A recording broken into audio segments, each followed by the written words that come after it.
I was not ready to die yet. I had gotten distracted and was gazing outside again. This tends to happen when I muse. I stay still and I try to acknowledge every star and planet in sight. I wonder what goes on where I stare, and I long to journey there and see what I'm missing. Whether it's wonderful or horrible, I always want to know. I want to be involved. I want to see more, do more. This universe had no limits. It was supplied with countless opportunities that were begging to be taken, begging every second of our lives. I had at least 3 more centuries ahead of me, and I could keep exploring our beloved universe if I were to live. If the control brains decided to deactivate me after all, I wasn't going to stand for it. I would resist. It was not time for me to die. If it was, if my pack really was an endangerment to me, then let it kill me. It was a risk I was willing to take. I also thought about how many of these planets could have been affected by us Irken scum. That was a term I was very familiar with. It's how other races would describe us. Even then, a slither of me agreed with it. But I was bound by the delusional belief that impending doom was a carefully thought out operation, and that the almighty tallest were wise. I was bound by the coding in my pack, the Irken knowledge, my destiny, and who I was as a whole, all crammed into my pack when I was less than an hour old. Perhaps the Florpus had done me somewhat of a favor. That's what I had meant when I said I was free. The scrambled programming in my pack was allowing me to think outside myself and to see life in a different perspective. One that made more sense. I blinked hard and tore away from my trance when a soft cry reverberated through the walls of the massive. For a half hour, I had been on a search for Zim, and it seemed I had finally found him. I followed his voice. I began to make out words the closer to him I got. What was I thinking, Ger? You should be running around in your squeaky little dog disguise.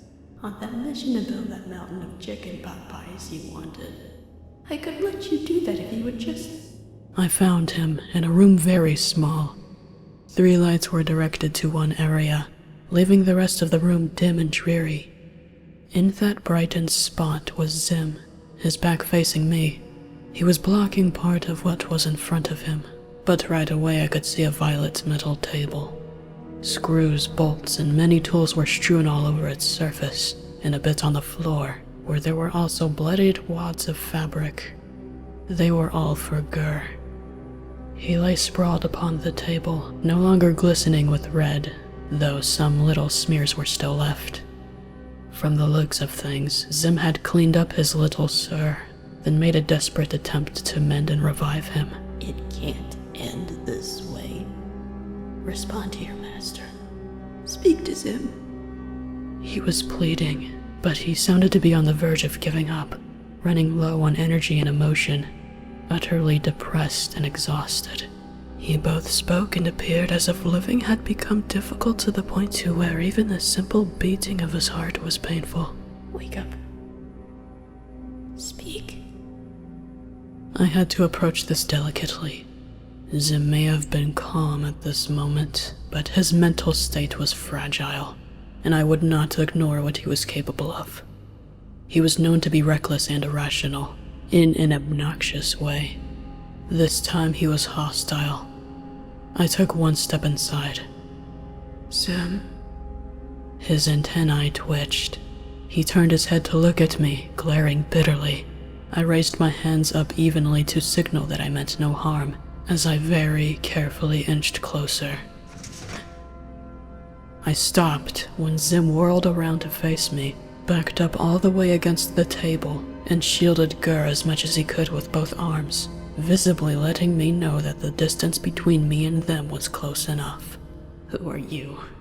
He asked, his voice still broken. Syss, I told him immediately, hero of... I stopped myself from adding what I had planned to add before.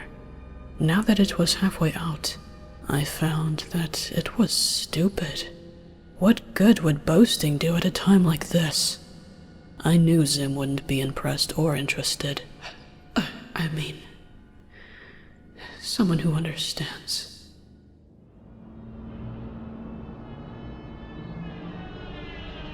As if the lengthy silence that followed wasn't uncomfortable enough, Zim's expression darkened. I was seeing the madness up close, though Zim's eyes showed something new under his furrowed brow. The pupils shrank into a size no larger than how the stars looked from here. It was so very wrong. I almost couldn't keep my nerve. I couldn't believe how terrified I was. A brief involuntary yelp even ejected from my throat when Zim lunged at me. My fighting skills were phenomenal before that, I know. My reflexes were still quick, but the fight itself was gone, and not just from my memory. I was in no physical condition to be rough, and a battle was not what I came here for.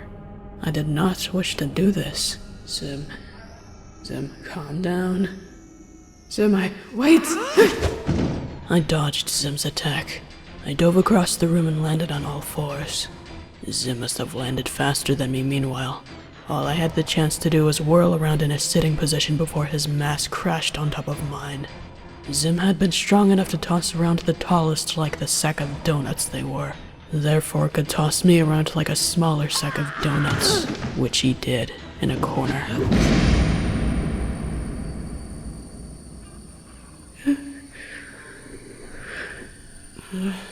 The impact was tremendously overwhelming. I might have even blacked out for a second. I wasn't sure. There was more electronic squealing that might have been audible to only me. I couldn't tell if my pack was the source as usual, or if it was even real. I had to shut my eyes tight as I fought to recover and realize what had just happened. It was degrading. Zim was one of the smallest. I was one of the biggest. How puny did I have to become to be beaten so quickly like this? Then again, those guards were bigger, probably more experienced than I, except for the one that ran away frightened, of course. Also, I wasn't fighting back, and still wasn't planning to.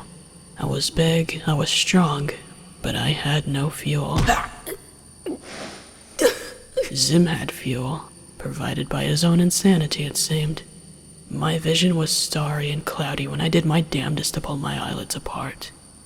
I made out colors, but no solid shapes. Green and 2 slits of magenta. I already knew it was the face of Zim. I'm finished playing these games. I am finished. Do you hear me? His gravelly whisper was louder than the buzzing, and it tickled. I tried not to squirm. They played games with you. I don't do that, Zim. Why else would you follow me? You don't understand me. My vision cleared, making it easier for me to make eye contact. But the way those eyes looked made me not want to. Believe me, Zim, I think I understand more than anybody else. I was thrown onto the floor I hadn't noticed I was hovering over. I heard the whirring of pack legs extending. Zim backed away with his back and shoulders arched in defense, allowing me to pick my pathetic self off the floor. He pointed at me with a hand that wasn't clenching a screwdriver, voicing his assumption.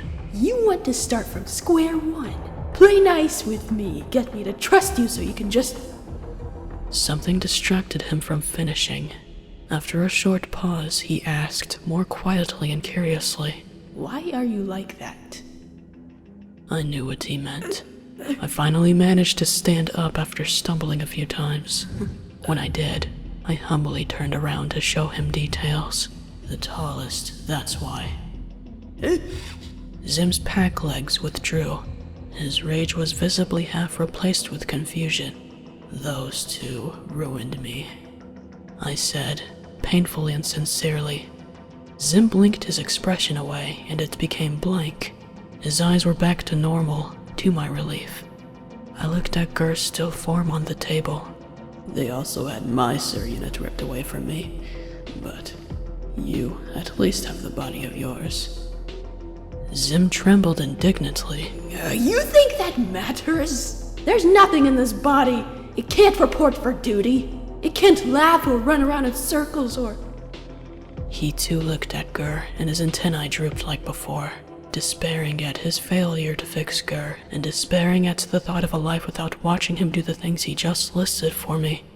He turned away, glaring again, more depressingly this time. This feels so terrible. That human. How could she say something so stupid? Love is a strength. It's just weakness and pain, just as I expected. Look what it's doing to me. I hate it. I hate it. Gur and Minimu shouldn't have been so dear to me, but they were. Now they're nothing. They're nowhere. He raised his fists to his chest. My insides feel like they're being poisoned. It hurts so much. Killing the tallest didn't even help. Zim. I couldn't think of anything more to say than his name. I must have been the only Irken alive that wanted to comfort him. He did so many horrible things, but were half of them even completely his fault? He was technically ill, and like the rest of us, programmed by default to feel nothing that was too soft for our liking. Whether or not those simple facts truly justified his criminal acts, I felt the need to forget them, at least for the moment, and support this flawed soldier. Zim resumed his rant.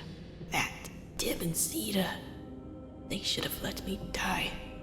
Then Gur would have lived, and I wouldn't have learned that I sent Minimus to his doom. Why do humans have to be so confusing? I tried to destroy their world, and they saved me and talked to me like I'm one of their own. He was referring to his suicide attempt and the humans that stopped him. They forgave you, I stated. Zim looked at me dumbly. Doesn't the recipient of the forgiveness usually have to apologize first? Why are you pitying me? Why does this keep happening to me now? Because you're acting differently. The human creatures may have had a different reason than I. Their morals differ from ours, clearly. I told you why I'm here, though, Zim. I understand. I came to let you know that you're far from alone, and that I don't hate you. I tensed my legs, ready for Zim to get physical once again, just like the first 2 times I claimed to understand him. He felt insulted and betrayed, I was aware. He thought I did not mean it, and that I was only out to get him. Furthermore, he was probably going through more than I truly realized, and it probably wasn't fair for me to say as if I knew all about it. It was likely that he still would have snapped if he did believe me. But my words calmed him this time. There was a sad, desperate longing in his expression, not easily visible for the common eye. These subtle details were strong to me. He wanted, needed for someone his kind to care for once. I could see it. That naivety he always showed through the monitors of this ship, but in a different form. Despondent. I stared into his sad eyes with what I hoped was a sincere look. Not too hard, not too soft. He looked back, in silence at first, then looked at the dead, black-eyed Gur, then back to me again, tipping his head up instead of down. What was your Syss like? He asked, his tone void of any suspicion or malice. I held my breath at the question. I hadn't seen it coming at all. Zim was showing interest and empathizing. I knew this occurrence was rare, and I didn't want to chase it away so soon with something stupid or offensive. Several images of Eros crossed my mind, and my heart cramped. I wanted to tell Zim everything about my Syss, how faithful, how loyal, how smart, how unique he was, and more. I wanted to tell Zim of the times when Eros fought to keep me alive, and when finally he sacrificed himself for our former tallest and I. But I did not want to run my mouth. I did not want Eros's story to be explained like everyone else's. Zim hadn't asked for his story anyhow, only what he was like. Saving the rest for another time, I croaked one strong word. Irreplaceable. Zim nodded slowly. You say you lost him, so you have that poisonous feeling. How do you make it go away? I looked at the stars again through the only little window that was here. I don't. Did he try to kill the tallest? No, we were saving them, actually, from what was called a Florbus hole. Another silence passed by. My first thought was I angered Zim again because I shouldn't have saved red and purple. It was my fault too then. My focus on the stars shattered. I felt my brow crease with shock, confusion, and a bit of betrayal. What? I faced Zim, who was already glaring at the corner he slammed me into. Instead of clarifying, he shut his eyes and clamped his arms flat against his sides. Here, Syss, I'm ready. Do what I did to the tallest. I was taken aback yet again. At least 20 seconds passed before I could incredulously murmur, I won't do that, Zim. That's when Zim did explain, not shifting from his current position. I'm the reason that Florbus existed in the first place. So, I'm the most responsible for what happened to your beloved sir. And since I know what that feels like now, I know how badly you must want to destroy me. I won't fight. His arm quivered as he tried to hand me the screwdriver he still had. You can even make it slow. His insisting that I killed him right then and there stopped me from forming a grudge. He accepted another one of his many big mistakes.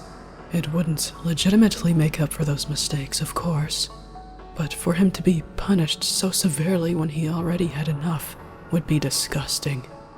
He was ready to die. He wanted to die. Still. My voice cracked as I slowly began to realize I was now in a similar position as those supposed humans. This was a very difficult conversation. The mixed feelings were making me sick. The brand new principles of right and wrong were making my head throb. I will admit I'm not exactly thrilled to hear that the birth of the Florbus was because of you. Yes, now please, get it over with. I'm letting you have this. No, Zim, I can't. It doesn't help anyway, you said it yourself. Besides, I would say things are already even. I reached inside my uniform collar. And if I destroyed you without showing you what else I'm here for, you would regret letting me. My fingers found the item I was looking for, and I pulled it out for Zim to see as I approached him, this time too stubborn to respect his space. You would regret it. He gritted his teeth at the thing I held out in front of me, and right in front of him, the thing that allegedly killed Gur.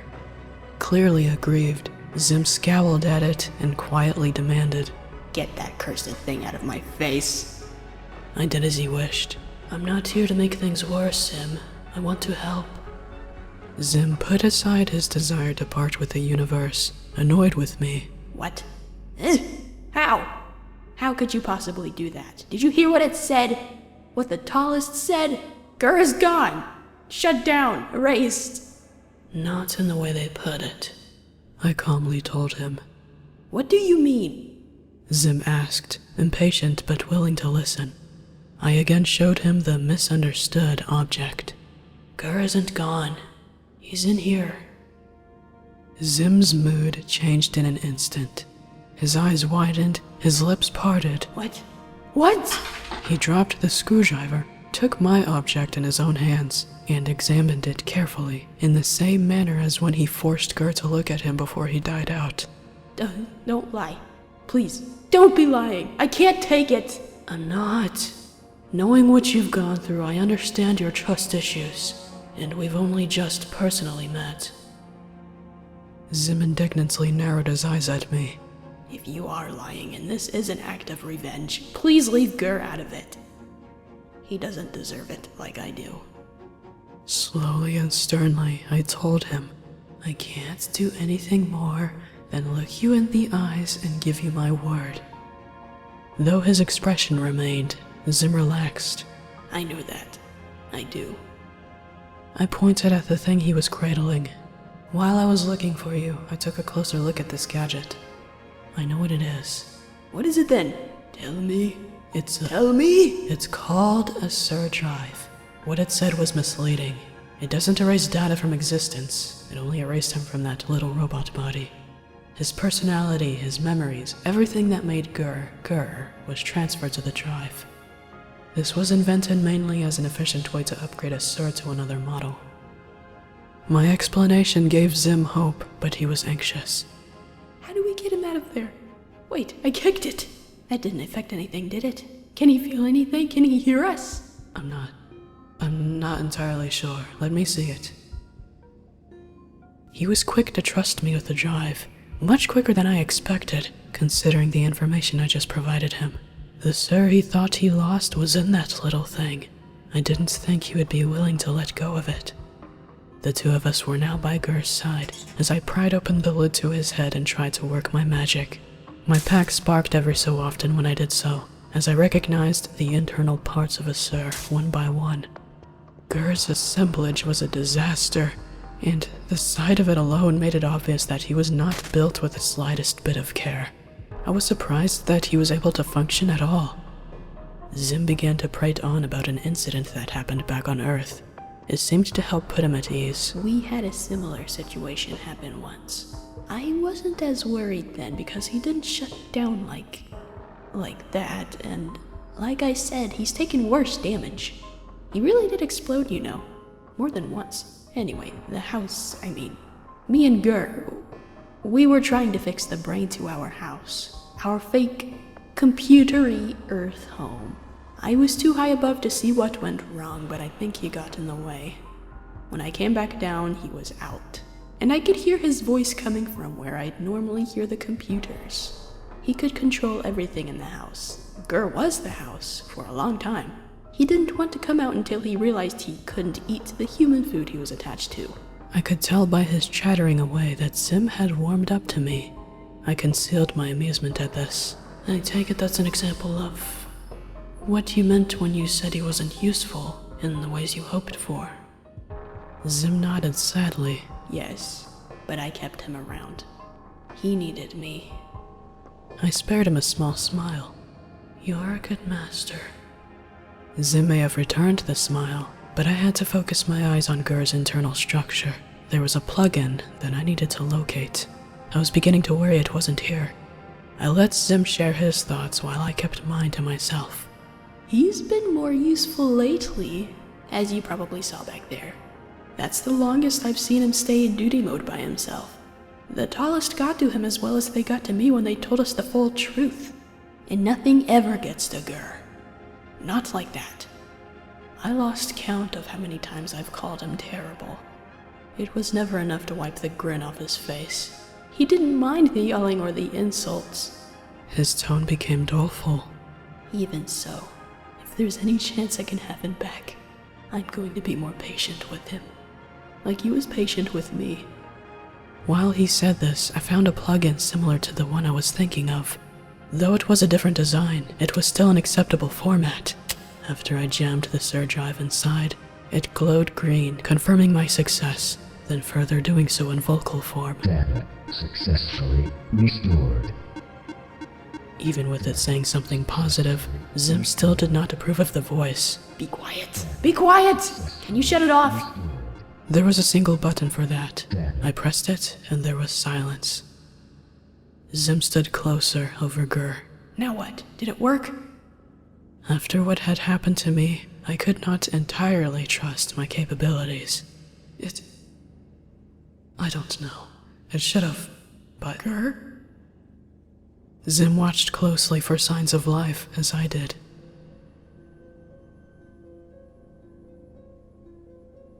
Half a minute passed by with nothing new, and my heart sank.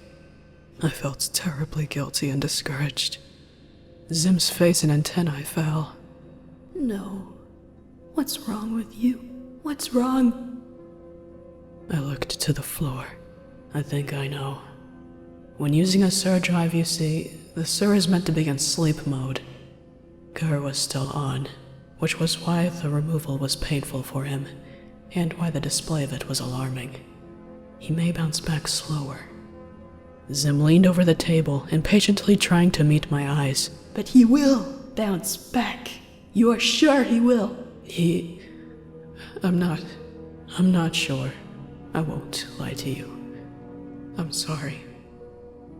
Before Zim could push me further, a bright red blurred in my peripheral vision. I shot my head up to see it, but it vanished. It had only lasted a decisecond, but Zim had seen it. He froze in anticipation. Gur's highlights flickered. I had missed it the first time, but thankfully it wasn't the only time. Zim could hardly take it anymore.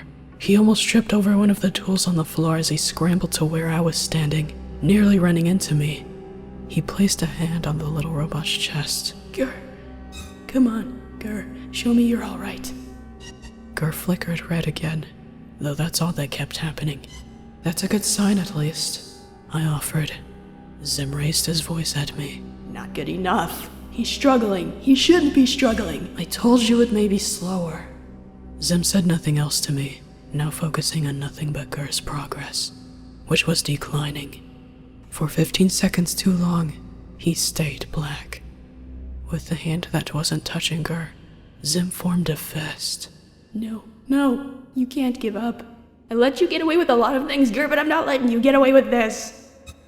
As if he heard, Gur flashed red again, ever so faintly. Another moment after that, he flashed blue, then red again. Neither color would stay. Determined, Zim took Gur's face in both hands and held it up to his, just like after Red snuck the drive into his head. Firmly and desperately, Zim gave him an order, master to friend. Wake up. I knew I had to take another look at Gur's situation. His problem, the problem he had all this time, it was probably taking its toll. It needed to be fixed, regardless of whether or not he came back on his own. Gur made a small noise as he flickered blue again. It was a new possible sign that he would live, but it was upsetting to hear.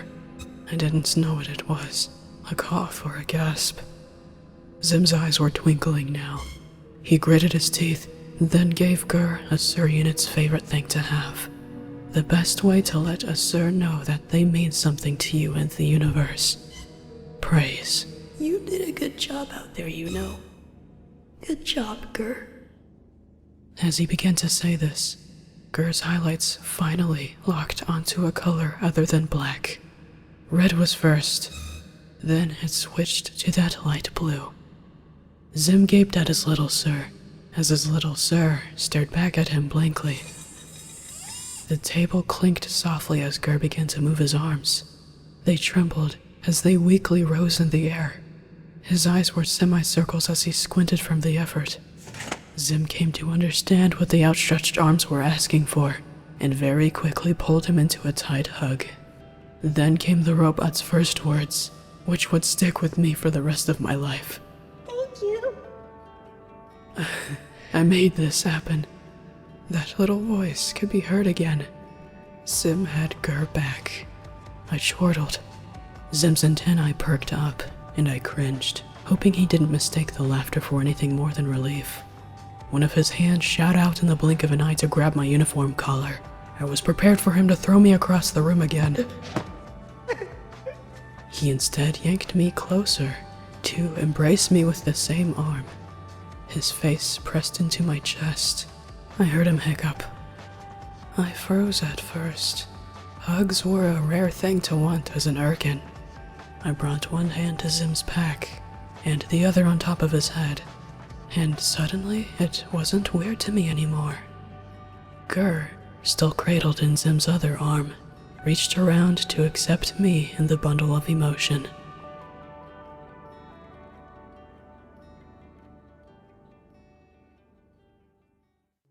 It took 5 more minutes of talking to convince Zim to come back out into the massive assembly hall with me. I was thankful it didn't come to me having to drag him. He dragged himself, still pained and bitter. Though I could tell he was not angry with me for making him leave the little room that had been his comfort zone.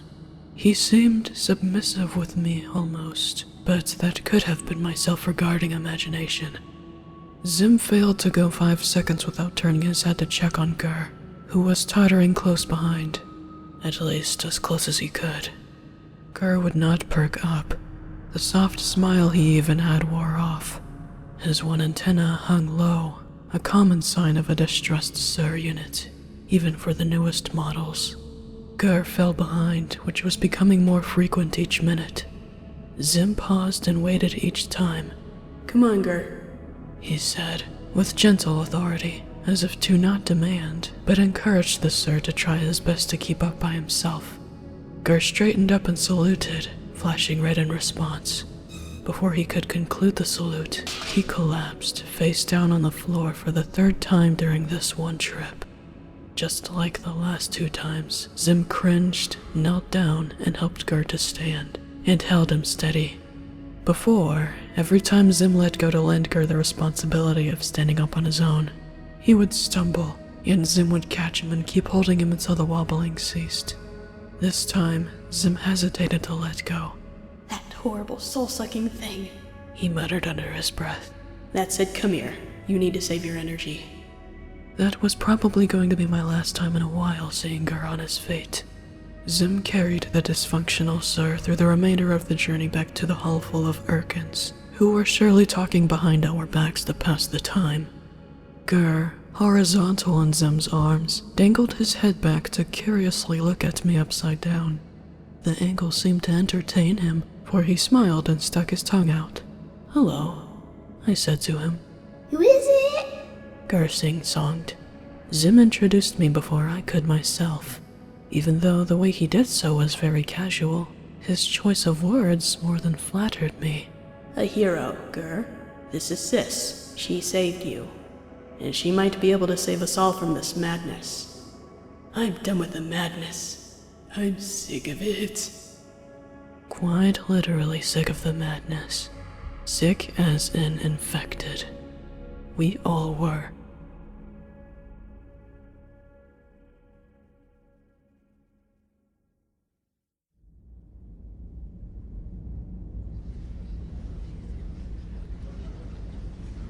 When the 3 of us were standing over our people once again, like our tallest had been 2 hours ago, anxious and angry murmurs were heard left and right from the other invaders.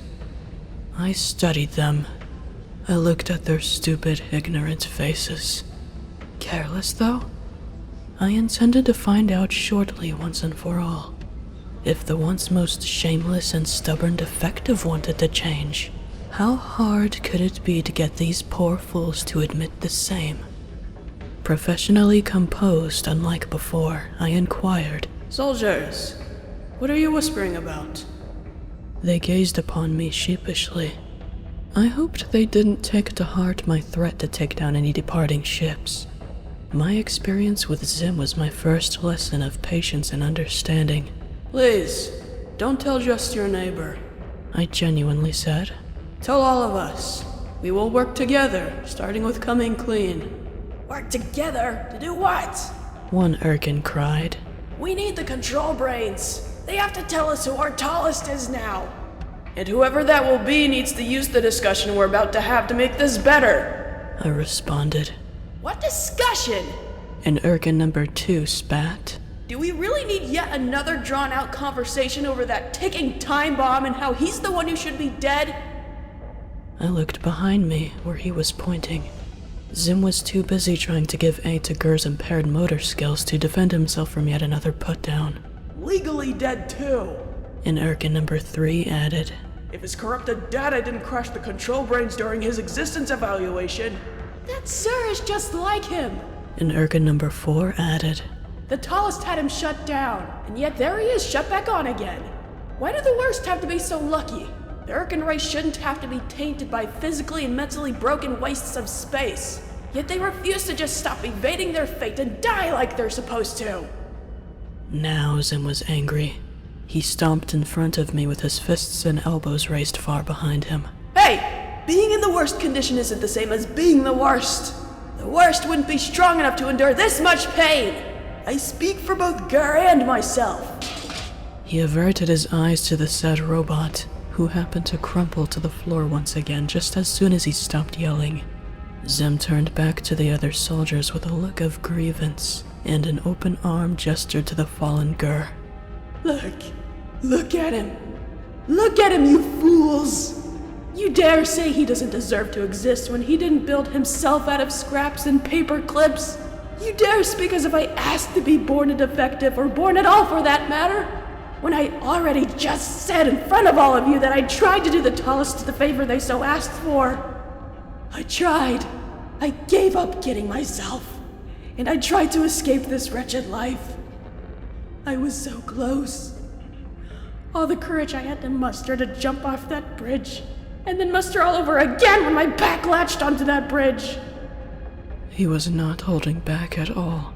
He showed us just how serious he was about this. Zim had an eccentric habit of murmuring and howling his words with a rather gaped throat, like one of the Massive's navigators when they addressed the tallest. But I noticed not even that was happening anymore. All I had left to do was break away from my pack. Zim continued, quieter now. He appeared to be drifting into a trance unlike any other as he recalled what he told.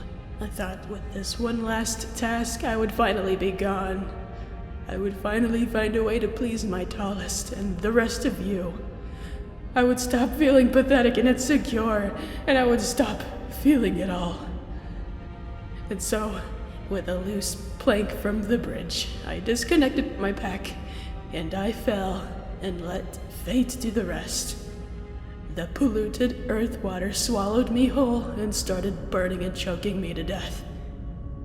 As you all know, improper pack removal often results in temporary loss of consciousness. That's almost what happened. I was still faintly alert, but I couldn't move, I couldn't scream. I couldn't do anything about the horrible pain. For a second, a small morbid smile crossed under his once again teary eyes.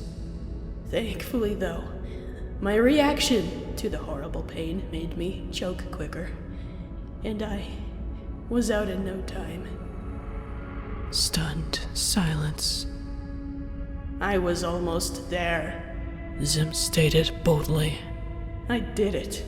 I did accept my fate, you clod. So if you're looking for someone to blame for the delay of my death, I am no longer an option. Because I tried. I was just as disappointed as you when I awoke and realized I was gasping for air. That filthy earth air, while lying on the filthy earth ground. Alive. Surrounded by the enemy. He looked conflicted about what he was trying to say then. He shook his head and neglected to finish it. He threw his arms open, leaning forward as he scanned the sea of Irkens. I'm vulnerable now if you can't tell. The weak is our prime target. So be big. Hurry while I'm still bawling my brains out. I got what I wanted. Come get what you want now. End me and be done with it, somebody! A whimper broke the second gap of stunned silence. Little Gur had crawled on all fours by his master's feet. He tugged at Zim's uniform, tears falling from his terribly grief-stricken face. How on earth was this Sir crying? I knew there were a lot of useless features the older models had, but shedding real tears was not one I could recall. Gur must have been a part of the very first model. According to Almighty Tallest Purple, when I first acquired Eros, Syrs were originally invented as just companions, the Irken equivalent of a pet. They were only meant to protect and attack when necessary. With every new update, it seemed they were evolving into unfeeling killing machines, with fewer and fewer characteristics analogous to ours. Verbal communication by mouth, having a mouth at all, the ability and thrill of consuming snacks, and apparently the ability to cry. We used to give this to Syrs. We were definitely different before, without a doubt. Zim looked down at Gur with a look of shocked remorse. I love you. Gur said, sorrowfully. Zim slumped to the floor on his knees, staring at nothing for a moment, as if perceiving the cold nature of what he said in a different point of view. Hand over Gur's back, he regretfully said, I know. Gur, I don't know what I want. I don't know what I'm saying. I realize that it's not fair for me to wish that I were dead. His eyes widened slightly.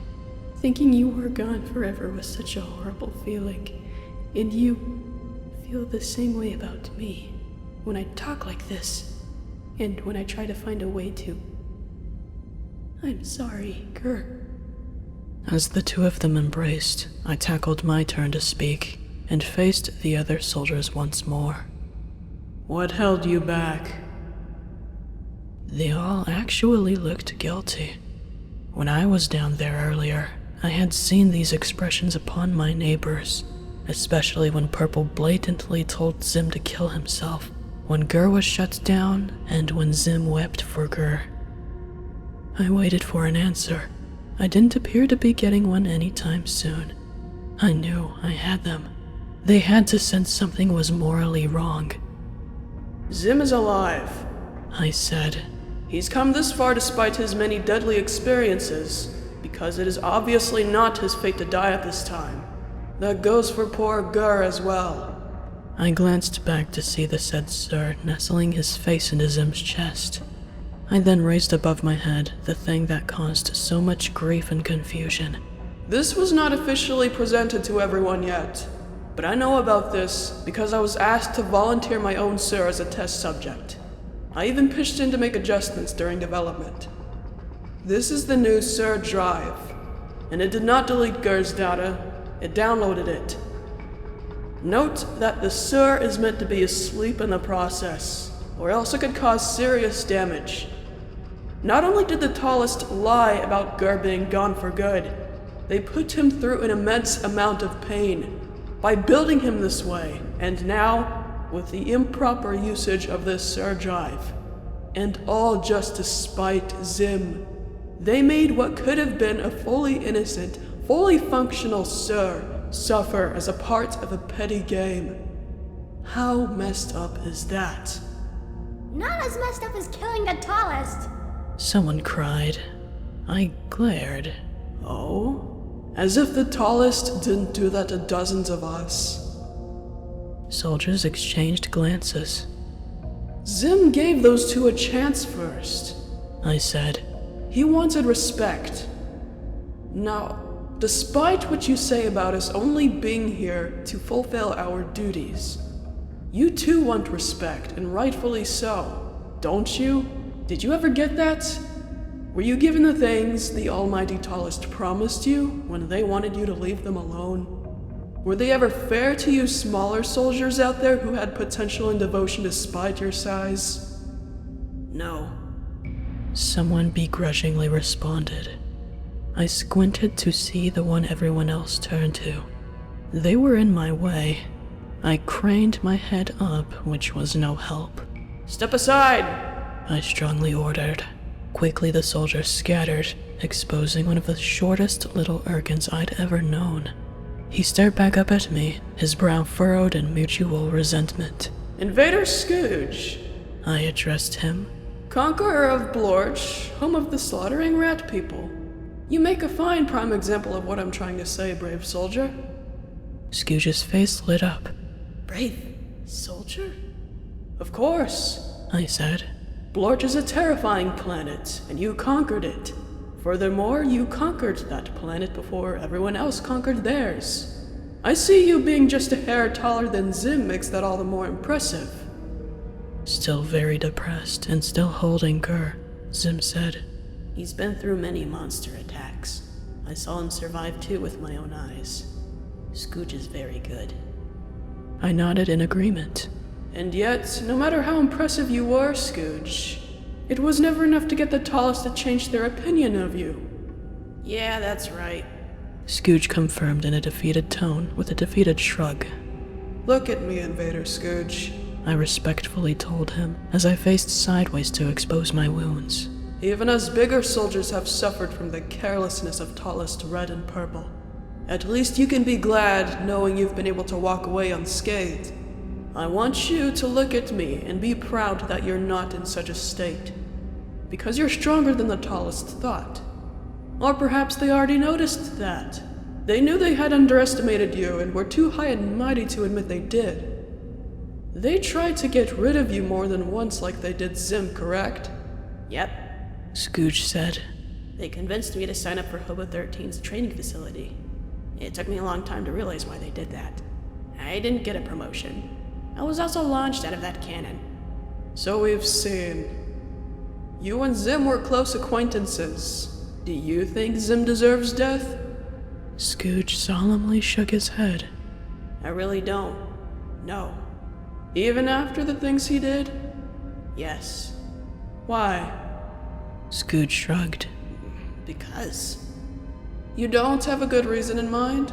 Not right now, other than like Zim just said, it's not his fault he was born a defective.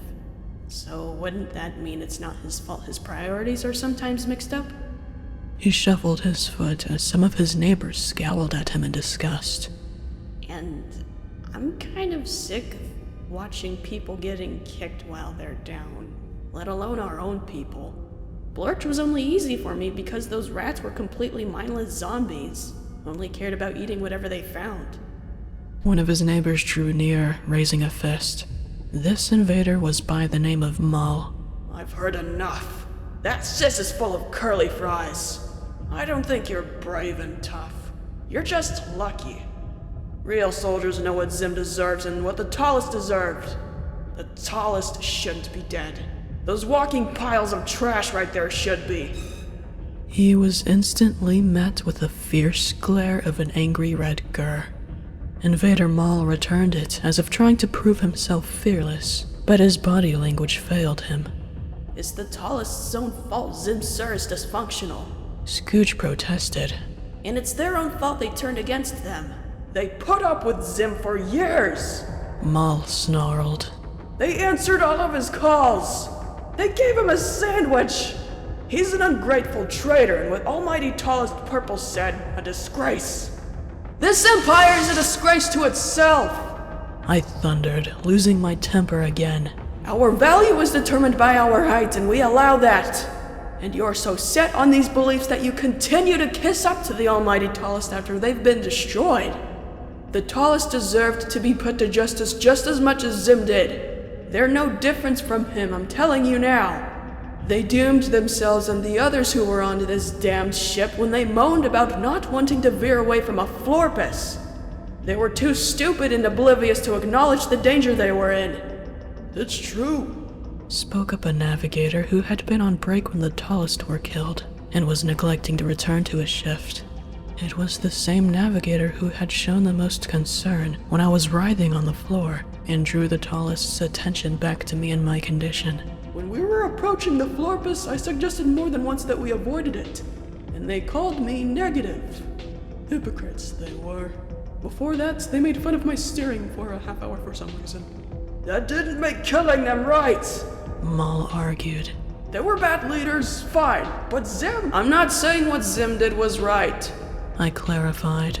I know I somewhat did before I left. Maybe they weren't better off dead, but at least impeached or locked away or something.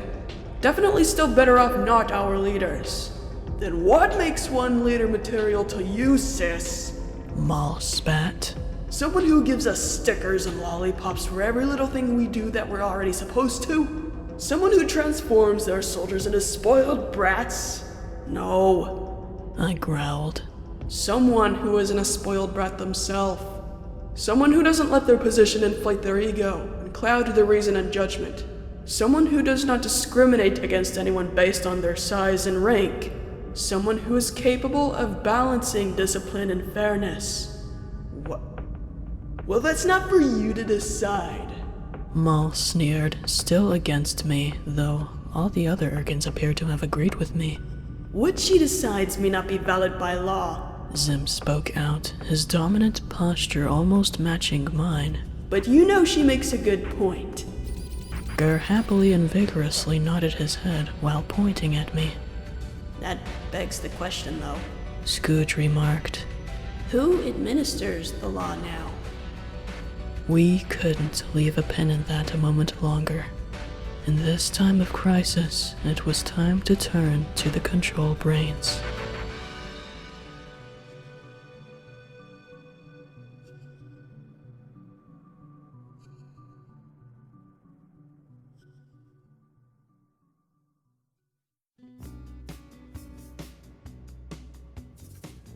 To every creature in this beloved universe, this is a space-wide broadcast from the Irken Empire.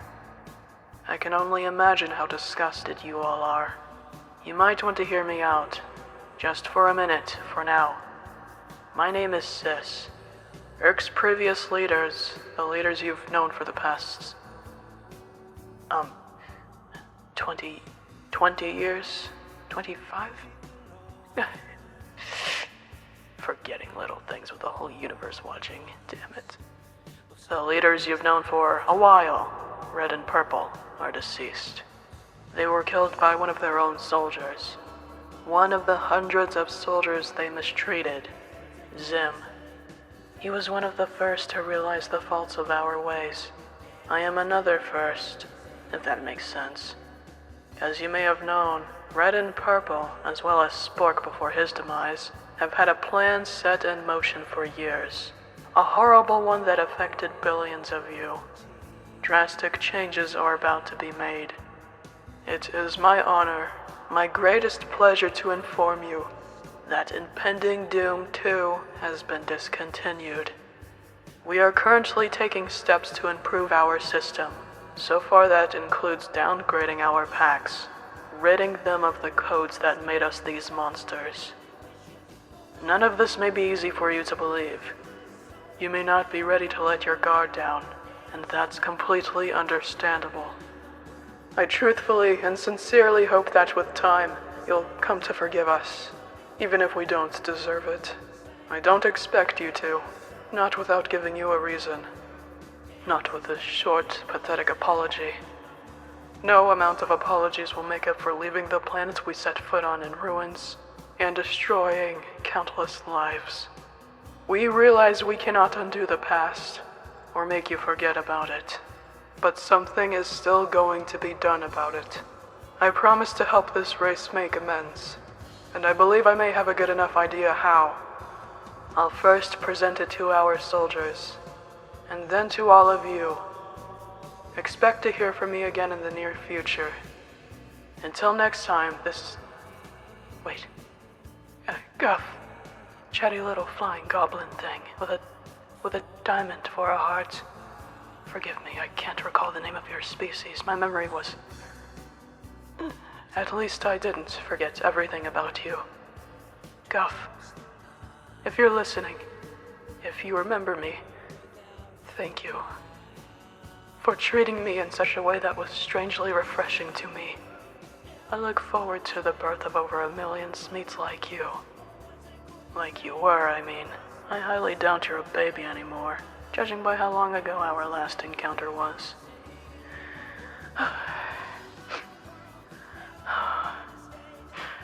Thank you for your attention, all of you.